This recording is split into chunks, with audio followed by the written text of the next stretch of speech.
నమస్తే. సామాజిక తెలంగాణ రాలేదు, కేవలం భౌగోళిక తెలంగాణ మాత్రమే వచ్చింది. రాష్ట్రంలో తలసరి ఆదాయం ఒక జిల్లాలో ఒక రకంగా ఉంటే ఒక జిల్లాలో చాలా దారుణంగా ఉన్నది. ఆర్థిక అసమానతలు ఉన్నాయి ప్రజల మధ్య, ప్రజల ఆర్థిక వ్యవహారాల్లో అని కల్వకుంట్ల కవిత కేసీఆర్ కూతురు స్టేట్మెంట్ ఇవ్వడం సంచలనం రేపింది. దాంతో ఆమె బయటకు వెళ్ళబోతున్నారని, కొత్త పార్టీ పెట్టబోతున్నారని, వేరే పార్టీలోకి వెళ్ళబోతున్నారని ఇట్లా రకరకాలుగా చర్చలు జరుగుతున్నాయి. సరే, ఆ పార్టీ మార్పులు, జంపింగ్లు, ఆ ఇంట్లో ఉన్న గొడవలు ఇవన్నీ పక్కన పెడితే కవిత ఎందుకు ఆ స్టేట్మెంట్ ఇచ్చింది? కేసీఆర్ని టార్గెట్ చేస్తూనే ఆ స్టేట్మెంట్ ఇవ్వడం జరిగిందా, లేదు కేసీఆరే కొంత ఈ సామాజిక న్యాయం అని ఈ మధ్య బీసీల మూమెంట్ గట్టిగా నడుస్తుంది కాబట్టి, బహుజన మూమెంట్ గట్టిగా నడుస్తుంది కాబట్టి దాన్ని ట్రాప్ చేయడానికి, ఆ వాదాన్ని ట్రాప్ చేయడానికి కవితని ఏమైనా పంపించిండా? ఏం జరుగుతుంది మాట్లాడదాం. నా ముందు క్రాంతి దళ అధ్యక్షుడు, తెలంగాణ ఉద్యమకారుడు పృథ్వీరాజ్ యాదవ్ ఉన్నారు. నమస్తే అన్న. నమస్తే. జై తెలంగాణ. జై తెలంగాణ. మీకు ఎట్లా అనిపించింది ఆ స్టేట్మెంట్, కవిత ఇచ్చిన స్టేట్మెంట్ విన్నప్పుడు? తన ఇంటర్నల్ గా వాళ్ళ కుటుంబంలో, పార్టీలో తన ఆధిపత్యం రావాలని, అన్నను కాదని తన రావాలనేది ఎక్కడో ఆమెకు ఒక ఆశ ఉన్నది. అది మొదటి నుంచే ఉన్నది యాక్చువల్, తనకు మొదటి నుంచి. అందుకే వీళ్ళు అమెరికాలో ఉన్న వాళ్ళు ఊరికొచ్చి ఈడబడ్డారు. అంతకుముందు దేవత వాళ్ళు ఆడనే ఉండే కదా. ఇది వేరే దందాలలో ఉన్న వాళ్ళు, మంగళ షాపులు నడిపేటోళ్ళు వచ్చి రాజకీయాలలో ఉండుకుంటూ కూడా మళ్ళీ మంగళ షాపుల మీదనే పడ్డారు. సలూన్లు పెట్టింది కదా వీళ్ళంతా. బ్యూటీ పార్లర్ ఓనర్ ఈమె యాక్చువల్ గా. ఆమె చేసే పని అది చేస్తుంది ఆమె ఒరిజినల్ గా. సో దాని తర్వాత ఇక రాజకీయాలకు వచ్చిన, తెలంగాణ వచ్చిన తర్వాత దీన్ని మొత్తం ఒక ధన బండారం, అది మొత్తం వీళ్ళు ఏంటంటే దీని మీద మొత్తం ఆధిపత్యం చేసి విచ్చలవిడిగా పైసలు సంపాదించి, సినిమాల దగ్గర కావచ్చు, ఇవే తెలంగాణ అజిటేషన్ నడిచేటప్పుడు కూడా వీళ్ళు పైసలు చాలా డిఫరెంట్ ఫార్మ్స్ లెక్కలు వీళ్ళు పైసలు వసూలు చేసేది, ఇవన్నీ చేసేది. అలా మంచిగా ఆర్థికంగా మంచిగా అయినరు. ఇప్పుడు వచ్చేందంటే ఇప్పుడు కొత్త బిరుదు కూడా వచ్చింది ఆమెకు, లిక్కర్ రాని, సారా రాని పేరు కూడా వచ్చింది ఆమెకు. ఇక వచ్చిన తర్వాత ఇంకా నేను నెక్స్ట్ ఇప్పుడు రేవంత్ రెడ్డి ఫెయిల్ అయింది కాబట్టి ఇప్పుడు నెక్స్ట్ అధికారంలోకి బీఆర్ఎస్ఏ వస్తుంది అని వాళ్ళు భ్రమపడుతున్నారు. ఆ దాంట్లో నా పాత్ర ఏంటిది, నేనే ముఖ్యమంత్రి కావాలనే దాంట్లో ఇక్కడ పెదవన్సి కేసీఆర్ ఉన్నంత సరే, ఆయన ఇదేంది ఆయన ప్రస్తుతం మంచిగానే ఉన్నాడు, ఆరోగ్యంగా మంచిగా ఉన్నాడు. కానీ పుసుకునేమని అయితే దేవుని దయా పుసుకున్న గయా లెక్క ఏమైనా అయితే తర్వాత నేనంటే నేను అనే దాంట్లో రేస్లో వీళ్ళు ఆ కాంపిటీషన్లో ఇప్పుడే అన్నా చెల్లెళ్ళు కావచ్చు, దిక్కు హరీష్ కావచ్చు, సంతోష్, 4-5 గ్రూపులు ఉన్నాయట ఇప్పుడు అందులో ఇంటర్నల్ గా. మొత్తం చాలా మంది పాత పరిచయాలు కూడా చెప్తాను, ఎవరికి వాళ్ళు ఏమైనా తీరు లెక్క అయిపోయింది, మా బతుకులు ఏమైతే మాకు అర్థమైతే లేదు, పైసలు అయితే బొచ్చడు సంపాదించుకొని పెట్టుకున్నారని. సో దీంట్లో ఏంటంటే ఈ పవర్ స్ట్రగుల్లో వీళ్ళ ఆధిపత్యం, నేనంటే నేను అనే దాని విషయంలో వీళ్ళు ఒకరొకరికి ఒక వాదాన్ని ఎంచుకుంటున్నారు.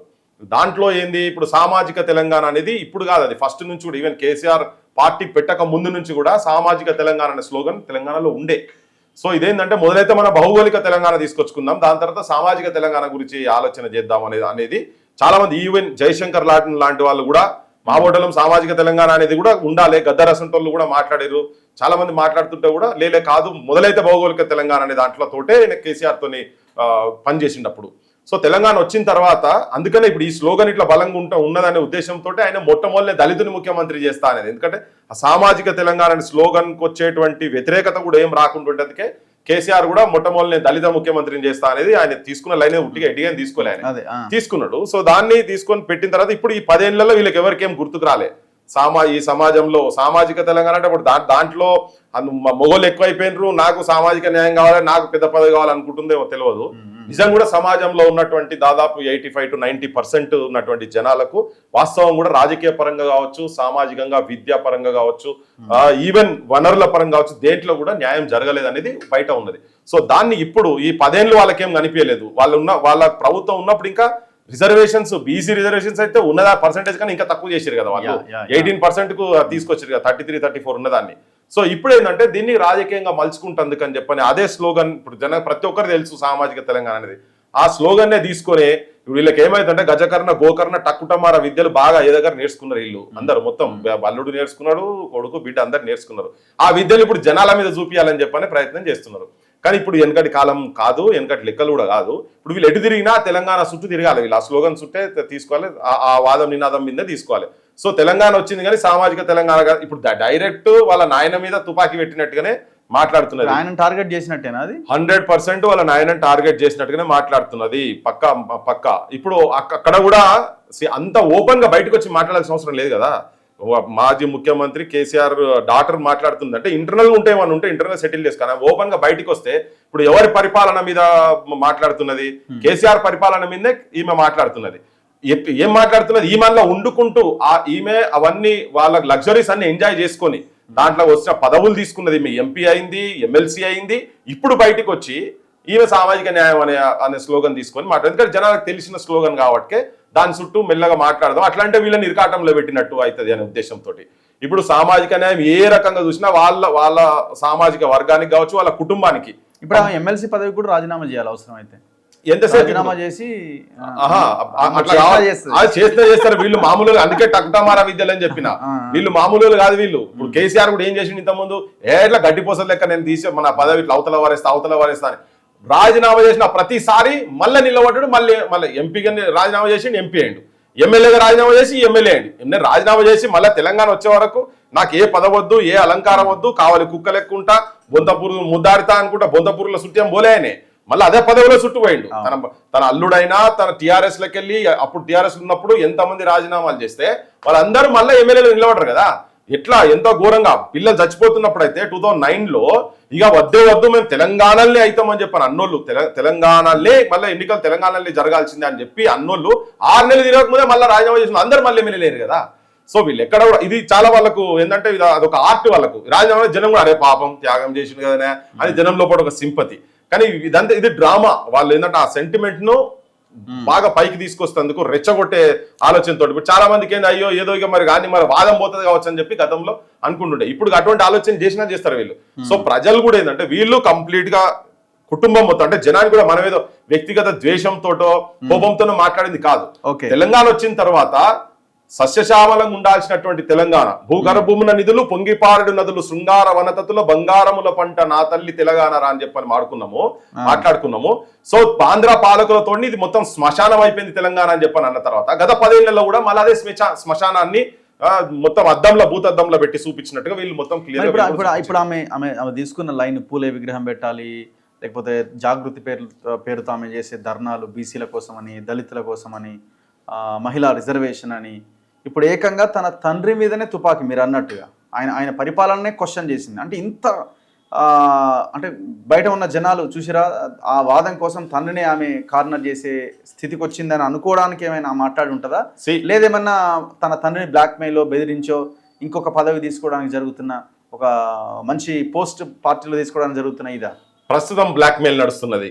బ్లాక్ మెయిల్ కేసీఆర్ కంప్లీట్ గా వినలేదనుకో ఇక ఆమెకు అనివార్యంగా పక్కకు రావాల్సిన పరిస్థితి ఏర్పడుతుంది. అయితే ఆమె తీసుకున్నటువంటి అంశాలు ఏవైతే ఇప్పుడు నువ్వు పూలే అంటున్నావు, లేకపోతే అంబేద్కర్ గురించి మాట్లాడుతున్నావు, మహిళల గురించి మాట్లాడుతున్నావు, వాళ్ళ నాయన క్యాబినెట్ లో మంత్రులను తీసుకున్నప్పుడు ఈమె ఎందుకు మాట్లాడలేదు?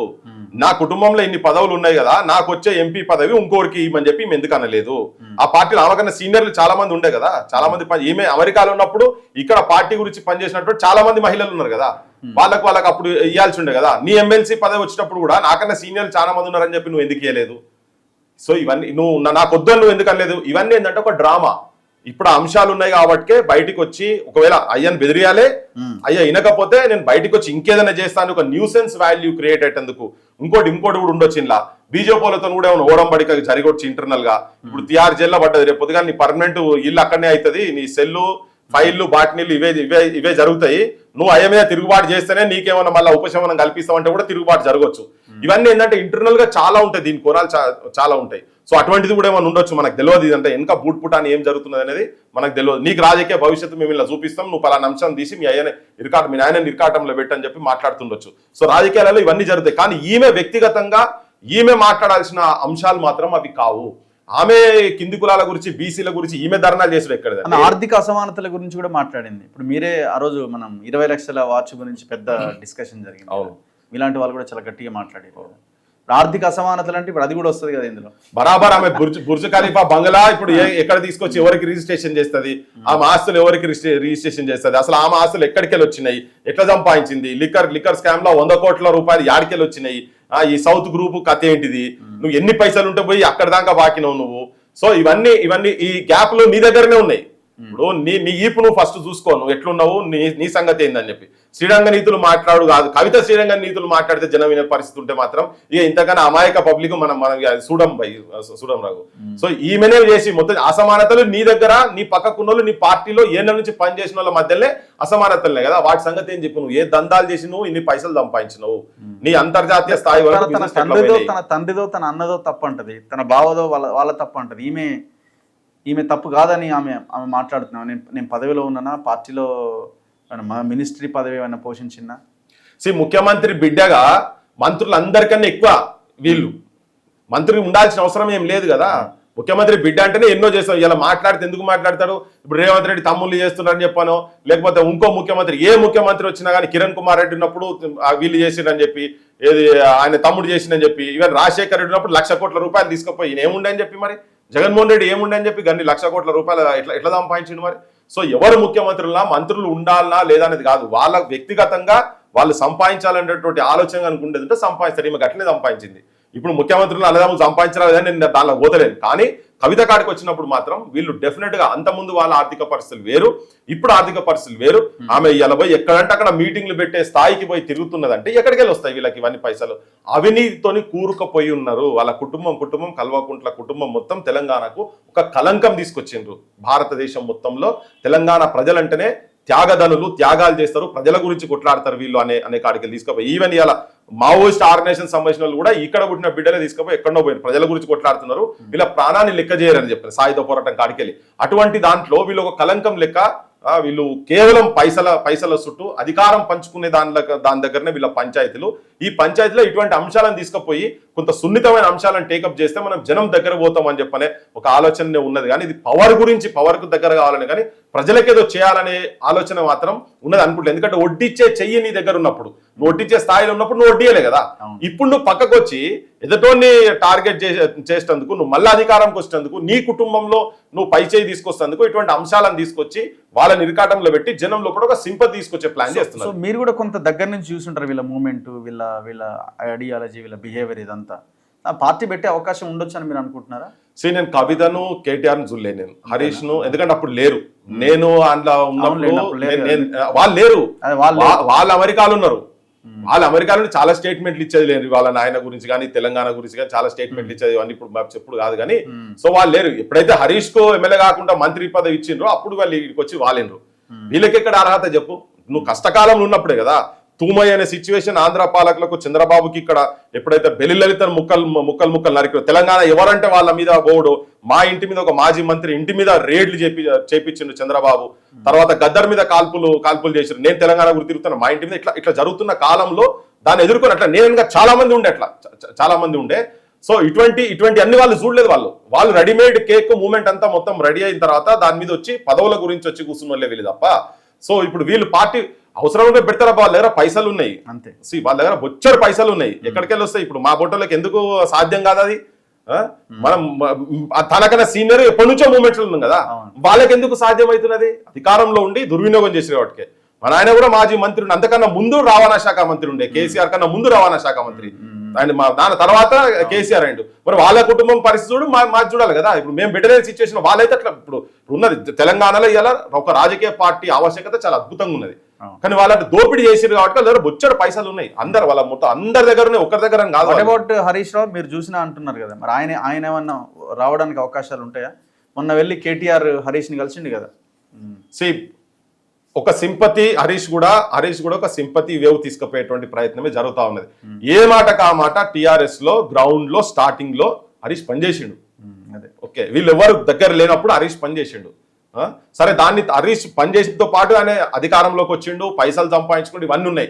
వాళ్ళ ముగ్గురికి కంపేర్ చేసి ఆ నలుగురికి, ఈవెన్ సంతోష్ కూడా ఉండే స్టార్టింగ్ లో, వీళ్ళిద్దరు లేరు. సంతోష్ కూడా స్టార్టింగ్ లో ఉండే, 2001 లో సంతోష్ ఉండే, కాకపోతే ఎక్కువ యాక్టివ్ గా హరీష్ ఎక్కువ ఉంటుండే. సో వీళ్ళిద్దరి పాత్ర మాత్రం లేనేలేదు. కానీ ఇలా వీళ్ళిద్దరు కూడా ఘోరంగా పైసలు సంపాదించారు. నేను చూసినవి చెప్తున్నాను, ఇవన్నీ స్టార్టింగ్ లో చూసినాం కదా. సో వీళ్ళు పరిచయమే లేదు, వీళ్ళు పరిచయం లేదు. తర్వాత వచ్చి కుప్ప జమ అయిన తర్వాత కుప్ప మీద కూర్చుంటేందుకు వచ్చిండ్రు వీళ్ళకి అంతే. అది ఎమ్మెల్యేలు కావచ్చు, ఎంపీలు కావచ్చు, మంత్రులు కావచ్చు, పైసలు కావచ్చు, ఆ వాదం గీదం వీళ్ళకి ఏం లేదు. వీళ్ళు సంపాదించుకున్నారు. ఇలా దాన్ని కంటిన్యూ చేసేందుకు అధికారంలో నేను ముఖ్యమంత్రి అనే కాడిపోయింది. కానీ తెలంగాణ ప్రజలు గమనించాల్సింది ఏంటంటే ఈ కుటుంబాన్ని దయచేసి మీరు జాగ్రత్తగా గమనించి ఈ కుటుంబాన్ని రాజకీయంగా మర్చిపోండి. లేకపోతే ఇక ఇంకా శవాలై ఊరేగుతున్నారమ్మా కాడనే ఉంటాయి మనవి, ఆ సాహిత్యాలు అట్లనే పుడుతుంటాయి. నడి సేన్ల సమాధులైనరమ్మా రైతన్నలు అయిపోయింది, యువతరం అయిపోయింది, కూలన్నలు అయిపోయింది, ఆడపడుచులు అయిపోయినాయి. రేపు మొత్తం సమాజాన్ని తాగుబోతు కుంపలు చేసేట్లయితే సర్వనాశం చేసిండో ఇప్పుడు వీళ్ళు గట్టినే చేస్తున్నారు. కానీ వీళ్ళు అట్నే ఉన్నారు. ఒకటేంటంటే తెలంగాణ సమాజం ఇప్పుడు ఈమె గురించి మాట్లాడుతున్నారు కదా, లిక్కర్ వ్యాపారం. ఒక ఆమె తెలంగాణలో పుట్టినటువంటి, మనం తెలంగాణ అంటే బతుకమ్మలు బొడ్డెమ్మలు అద్భుతమైనటువంటి సాహిత్యం పుట్టినటువంటి ప్రాంతంలో అబలయాన్ని దేశమును కబలింప తలపడిన పరరాజులకు స్త్రీల పడిశౌర్యమును చూపి రాజ్యతంత్రము నడిపేరా తెలంగాణ రాణి రుద్రమదేవిరా అంటే ఒక వీరోచితంగా ప్రజల గురించి కొట్లాడినటువంటి ప్రాంతం నుంచి పుట్టినటువంటి ఒక ఆమె లిక్కర్ దందా, సారా అమ్ముకునే దందా పోయి ఢిల్లీ నడివీధిలా తెలంగాణ పరువును బజార్ పాలు చేసినటువంటి వాళ్ళ వెనుక వ్యూహాలు ఏమున్నాయో ఈ తెలంగాణ మహిళా సమాజానికి కావచ్చు, తెలంగాణ 50 మంది తెలంగాణ ప్రజలకు జాగ్రత్త సుమ ఆ కుటుంబం గురించి అని చెప్పదలుచుకున్నా. ఎవరు ఎట్లా వ్యతిరేకిస్తే అట్లా వ్యతిరేకించుకొని, కానీ వాస్తవాలు ఏంటియో గత 10 ఏళ్ల పాలన ఎట్లుండేనో, తెలంగాణ రాకముందు ఏమనుకొని మన పోరాటాలలో ఉన్నామో కనీసం ఉద్యమకారులకు కుటుంబాలకు కూడా న్యాయం చేసినటువంటి కుటుంబం ఇది. ఇవాళ ఏదో ఈయన రేవంత్ రెడ్డి ఫెయిల్ కాగానే మళ్ళా అటు సైడ్ చూసేటువంటి ఆలోచన దయచేసి యువతరమా చేసేది ఉంటే మనమే మన గుండెల గడపార పెట్టి గుచ్చుకున్నట్టే అని చెప్పి మాత్రం నేనైతే క్లియర్ గా చెప్పాల్సి. సో ఇందాక ఇంతకుముందు ముఖ్యమంత్రి రేవంత్ రెడ్డి మాట్లాడినట్టున్నారు, ఆయన ఒక స్టేట్మెంట్ ఇవ్వడం జరిగింది. సోషల్ మీడియాలో ఒక 4-5 చేసే ఈ ప్రచారం కాదు, మాకు లెక్క కాదు, అది మేము పథకాలు అమలు చేస్తున్నాం, ఆ పథకాలు ఎవరైతే లబ్ధి జరుగుతున్నదో వాళ్ళు మమ్మల్ని గుర్తుపెట్టుకుంటే చాలు. కొంతమంది సన్నాసులు మాట్లాడుతూనే ఉంటారు, చేస్తూనే ఉంటారు. సరే ఆయన బీఆర్ఎస్ వాళ్ళని ఉద్దేశించానో ఎవరిని ఉద్దేశించానో కానీ ఓవరాల్గా సరే మేము బీఆర్ఎస్ సోషల్ మీడియా అని అన్నామంటే అదొక లెక్క ఉంటుంది.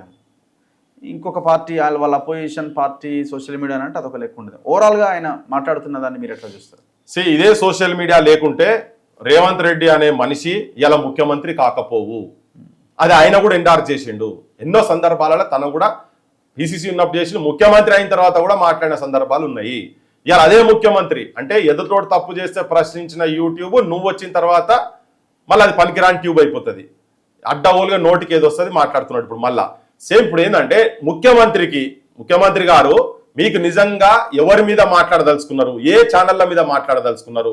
మీరు ఉట్టిగా ఏదేసిందే బట్ట తీసి బాధాకర మీద కలిసినట్టు బట్టగాల్చి మీద వేసినట్టు చేయకండి.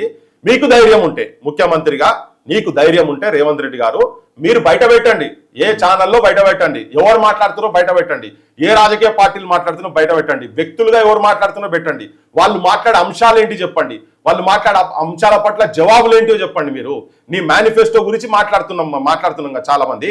ఇలా నువ్వు ఎవరు చెప్పు, నీకు ధైర్యం ఉంటే పలానోళ్ళు మాట్లాడుతున్నారు, పలానా అంశాల మీద మాట్లాడుతున్నారని చెప్పు. నీకు ఆ ధైర్యం ఉంటే మాట్లాడా, నీకు ధైర్యం లేదు నల్లమలలో పోయి తొడగొట్టి మీసాలు తిప్పి ముచ్చట్లు పెట్టుడు కాదు. బహిరంగ చెప్పు, నీకు నిజంగా ధైర్యం ఉంటే. నువ్వు నిజంగా పులిబిడ్డ నువ్వు చెప్పుకుంటుంటావు కదా, నువ్వు పులిబిడ్డ అయితే నేను అంటున్నా నువ్వు పిల్లి బిడ్డ కూడా కాదు. నువ్వు నీకు ఆ ధైర్యం ఉంటే చెప్పవా, ఎవరి గురించి మాట్లాడుతావు చెప్పు రేవంత్ రెడ్డి.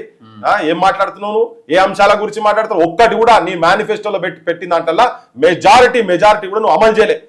నిన్న మన ఇప్పుడు లిక్కర్ ఏట పెంచుతారట 500 కోట్లు నెలకు, దానికి రెవెన్యూలు పెంచేది చూసిన పెంచేసి 160 crores ఒక పేపర్లో 500 కోట్లు వెలుగులో ఇలా వాళ్ళకి సంబంధించిన పేపర్లో ఒక రోజు కూడా తిరిగి హిందూలో 150 కోట్లు అని ఉన్నది. సో ఎన్నైనా నువ్వు ఆయన పెట్టి ఇలా బెల్ట్ షాపులు మొత్తం బంద్ చేస్తా అని చెప్పి నువ్వు తెలంగాణలో మొత్తం విధవలు అవుతున్నారు, మేనిఫెస్టోలో పెట్టి విధవరాలు అవుతున్నారు, ముండమోపుతున్నారు, తెలంగాణను ముండమోపుతున్నాడు కేసీఆర్ అని చెప్పి నువ్వు ఇలా నువ్వు వచ్చి ఏం ఎలుగబెట్టినావు నాయన నువ్వు ఇంకా బెల్ట్ షాపులు నడిచినావు. ఇంకెక్కువ చేసి ఇప్పుడు లోకల్లో ఎక్సైజ్ డిపార్ట్మెంట్లకు టార్గెట్లు ఇస్తున్నారు, లేకపోతే వాళ్ళని ఒత్తిడి చేస్తున్నారు, ట్రాన్స్ఫర్లు చేస్తున్నారు. గాంజాయి ఇంతకుముందు ఇంత ఘోరంగా గాంజాయి లేదు, ఇప్పుడు ప్రతి ఏ ఊర్లో పోయినా గాంజాయి.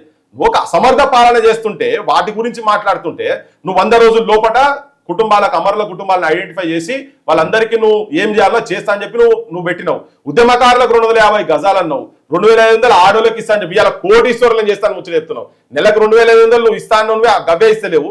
ఇటువంటి అంశాల పట్ల నువ్వు విద్య గురించి ఇలా మాట్లాడలేదు. నువ్వు వచ్చినా కూడా 7000 పైన బడులు బంద్ అయినాయి, నువ్వు కొత్తగా తెరిచినవి కూడా ఏం లేదు, పాత బంద్ చేసినవి కూడా తెరిస్తా అన్నావు. నీ ప్రభుత్వంలో బంద్ చేస్తున్నావు. ఇవి మాట్లాడుతుంటే యూట్యూబ్లలో మాట్లాడుతున్నా, మరి నువ్వు ఎవరిని ఉద్దేశించి మాట్లాడుతున్నావు మాకు తెలియదు. అంశాల మీద నీకు నీ దగ్గర ఉన్న గ్యాంగ్కు మొదలు నీకే చెప్తున్నాం ఏంటంటే నువ్వు మాట్లాడిన కాబట్టి రేవంత్ రెడ్డి గారు మీకు దమ్ముంటే ఎవరు మాట్లాడుతున్నారు, ఏ అంశాలు మాట్లాడుతున్నారు, ఆ అంశాలల్లో మీ ప్రభుత్వము ఏవి వాస్తవాలు చేసినాయి, మా బొట్టులం ఏవి అవాస్తవాలు మాట్లాడినావో నీ దమ్ముంటే బయట పెట్టు. లేకపోతే నోరు మూసుకొని కూర్చో ఉట్టి ఏదో మైకులు పట్టుకొని జనం ముంగట ఉండగానే పైసలు ఇచ్చి తీసుకొచ్చిన జనం ముంగట ఉండగానే ఆ మైకులు పట్టుకొని సన్నాసులు వెధవలు దున్నపోతులు ఈ భాష మాట్లాడకు. యూట్యూబ్లలో మాట్లాడాలో కూడా అంతకన్నా ఎక్కువ భాష వస్తుంది, కానీ మేము అట్లా మాట్లాడదలుచుకోలే. నీ ముఖ్యమంత్రి గారు మళ్ళీ రిపీటెడ్ గా మేము పదే ఏం చెప్తున్నా అంటే ఇది నీకు పొద్దున్న లేస్తే అదొక నీ నోటికి వచ్చినట్టు ఊత పదం లెక్క నువ్వు వాడకు. అంశాల మీద నువ్వు ఏం జవాబులు చెప్తావు చెప్పు నీకు దమ్ముంటే. సో చాలా క్లియర్గా గ్రౌండ్లో అయితే అందరూ కలిసే ఉన్నారు. ఇప్పుడు ఇది మనం ముందు నుంచి చెప్తున్నాం. నేను మొన్న ఈడ పుప్పాలగూడ దగ్గర ఒక పైసలు లేవు అంటే నాకు ఎవరో ఇన్ఫర్మేషన్ చెప్తే 1,40,00,000 ఎస్ఎఫ్టీలో టీఎస్ఐఐసి ల్యాండ్లో పెద్ద కన్స్ట్రక్షన్ నడుస్తున్నది. అక్కడికి వెళ్ళి చూసి మనం మార్నింగ్ వాక్ కంప్లీట్ చేయొచ్చు. అంత భయంకరంగా వెస్టర్న్ కన్స్ట్రక్షన్ అండ్ సంథింగ్ ఏదో కంపెనీ. అందులో ఈయన గతంలో బీఆర్ఎస్లో ఉన్నప్పుడు ఈ వ్యవహారం అంతా సెటరైట్ చేసుకొని ఆక్యుపై చేసి కన్స్ట్రక్షన్ స్టార్ట్ చేశారు. బీఆర్ఎస్ పైన కాంగ్రెస్ వచ్చింది, అలా నుంచి ఇలా దుంకిరు. ఎంపీ ఎలక్షన్ల ముందు ఒక మంచి డీల్ చేసుకున్నారు. అక్కడ పోటీ చేయాలనుకున్న ఆయన ఇక్కడికి పంపించి 100 కోట్లు ఇచ్చిండు. చేవెళ్ళ ఎంపీగా ఈయన పోటీ చేసిన రంజిత్ రెడ్డి, ఆయన 100 కోట్లు ఖర్చు పెట్టిండు. ఎలక్షన్ల ముందు ఒక ఎంపీని పార్టీలోకి తీసుకొచ్చిండు, ఆయన ఇయ్యంకుడిదే ఈ కంపెనీ. ఈ మొత్తం వీళ్ళంతా మళ్ళీ ఒక దగ్గరికి వచ్చి మళ్ళీ జమ అయ్యారు. ఇప్పుడు మాలాంటి వాళ్ళ మాట్లాడితే అందరు ఇచ్చే సజెషన్ ఏంటంటే వాడు మంచోడు కాదు, కేసీఆర్ అంటే సరే కేసులు పెట్టిండు వదిలేసిండేమో కానీ వీడు మంచోడు కాదు. ఇప్పటికి ఒక 5 మంది వచ్చి చెప్పారు నాకు, 5 మెంబర్స్ బెదిరిస్తున్నా. అంటే రంజిత్ రెడ్డి అట్లాంటోడుగా అంత ఇది కాదు అంటే ఒక రకంగా సైకలాజికల్గా సంథింగ్. ఇప్పటికి నాకు 5 చెప్పారు, నేను చెప్తున్నా కదా ముందు. 5 మెంబర్స్ వచ్చి చెప్పారు నాకు ఈ లైన్. అంటే ఎంత భయంకరమైన ఈ అంశంలో బీజేపీ మాట్లాడలేదు. ఎందుకంటే వాళ్ళు ఎక్కడ లీడర్ అంతా మింగిపడేశారు. బీఆర్ఎస్ వాళ్ళ దాంట్లోనే జరిగిన వ్యవహారం ఇది. కాంగ్రెస్ ఇప్పుడు ఉన్నది. భూదందాలల్లా అన్ని రాజకీయ పార్టీలు కలిసి ఉన్నాయి. అందుకే ఎవరు బయటకు వచ్చి మాట్లాడతలేరు. ఇవాళ నువ్వు బయటికి తీస్తున్నటువంటి అంశాలు ఏవైతే ఉన్నాయో అవి జనంలో కూడా పోతున్నాయి. ఈ 5గురితో అయ్యేది కూడా 5గురు కాదు 50 మంది ఉండని ముఖ్యమంత్రితోటి కూడా ఏమి కాదు, జనం లోపలికి పోతున్నాయి. జనం చూస్తున్నారు. జనము ఏది వాస్తవం ఏది అవాస్తవం అని తెలుసుకోలేనంత అజ్ఞానులు ఎవరు లేరు. ఇన్ని స్కామ్స్ ఇన్ని రాకముందు ఈయన పవర్కి రాకముందు బొచ్చెడు మాట్లాడండి. ఇలా మనం కూడా అనుకుంటున్నాం కదా, నిరుద్యోగుల అంశం గురించి మనం మాట్లాడినాం కదా. అందరూ బయటకు వచ్చి మాట్లాడి చేశారు, వెనకకి అందరూ ఒకటే అయింది. వీళ్ళు అన్ని రాజకీయ పార్టీలు భూముల కాడ కావచ్చు, పైసల పంచుకునే కాడికి వస్తాయి. ఇప్పుడు నిన్న మొన్న ఏదో బీజేపీ ఎంపీకి సంబంధించిన ల్యాండ్ అసైన్డ్ ల్యాండ్ కూడా ఆయన పేర్ల మీద చేసుకున్నట్టు వాళ్ళంతా ములాఖాత్ అయ్యాయి. ఇటు బీజేపీ ఎంపీ లైనరు, బీఆర్ఎస్ వాళ్ళు అట్లనే ఉన్నారు, కాంగ్రెస్ వాళ్ళు అట్లనే ఉన్నారు.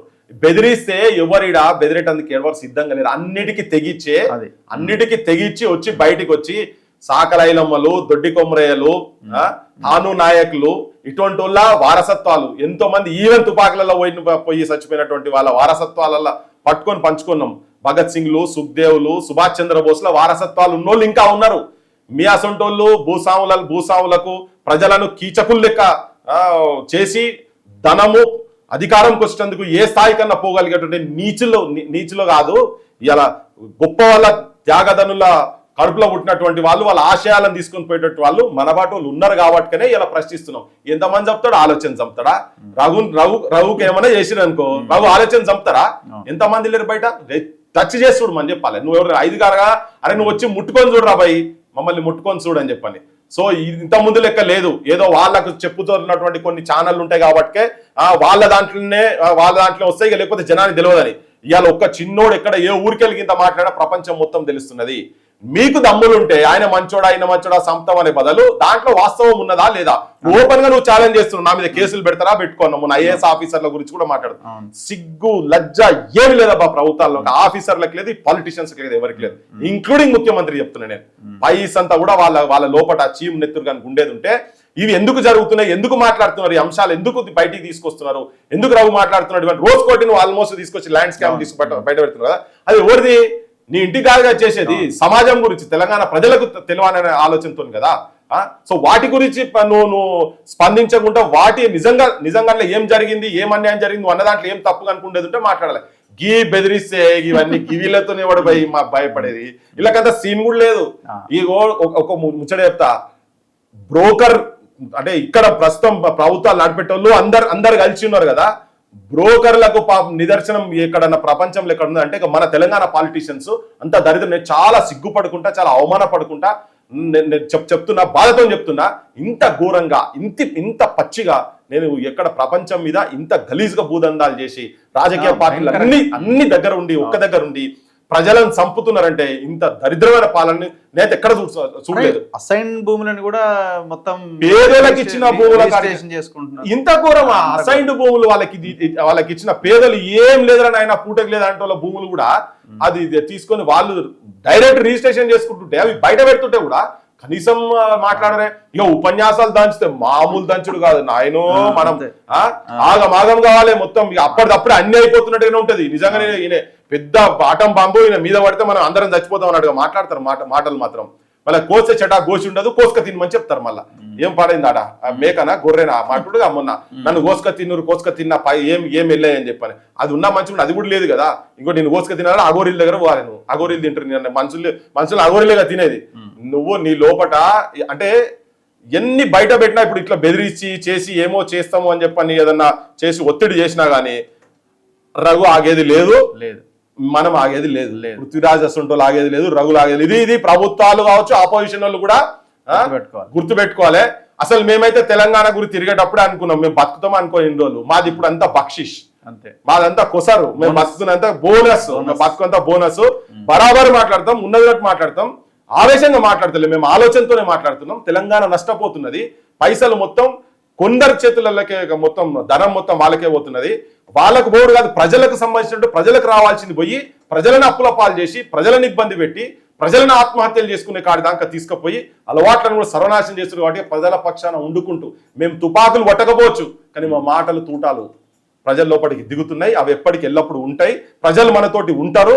అటు ఇటు మాట్లాడటం ఉంటాడు అధికారం గురించి అటు ఇటు, కానీ మనం తల వంచేది లేదు, తల దించేది లేదు. వాళ్ళను మాత్రం ప్రజల లోపట దుర్మార్గులను ప్రజల లోపల ఎండగడతాం, బరాబర్ ఎండగడతాం. ప్రజల పక్షాన ఏది ఏమైనా we will be the voice of voiceless, voice of the people. Anyway thank you very much Prithviraj గారు. Thank you very much. ఈ పోరాటం కొనసాగాల్సిన అవసరం ఉన్నది. ప్రజలంతా బాధ్యతగా ముందుకు నడవాల్సిన అవసరం కూడా ఉన్నది. ఎవరు ఏం చేయలేరు, ఏమి చెయ్యబోరు, ఏం చేసినా ఊరుకునే ప్రసక్తే లేదు. Very clear. సో మన లైన్ మనకుంది, మన క్లారిటీ మనకుంది. అడుగు ముందుకే తప్ప వెనకడుగేసే ప్రసక్తి లేదు. అది రేవంత్ రెడ్డి అయినా, రంజిత్ రెడ్డి అయినా, చంద్రశేఖర్ రావు అయినా, లేదు నరేంద్ర మోదీ అయినా, లేకపోతే కిషన్ రెడ్డి అయినా, ఇంకెవరైనా. ఒక ఆఖరి చెప్తా, నోట్ ఇమీడియట్ సిన్సియర్ అండి. పిరికోడు ఎప్పుడు నిజాయితీ పరులు, వీళ్ళంతా నిజాయితీ పరులు కానోళ్ళు, వీళ్ళంతా సమాజానికి పనికిరాని కేసులు అందరూ పవర్ లో ఉన్నారు. వీళ్ళని మాత్రం ఈ ఓట్లు అమ్ముకోకుండా జనాలు కూడా నిజాయితీ పరులకు ఓట్లు వేసి గెలిపించి ఆడికి పంపిస్తే ఏమన్నా ప్రజలకు ఉపకారం జరుగుతుంది. Thank you very much. చూస్తూనే ఉండండి మన తొలి వెలుగు.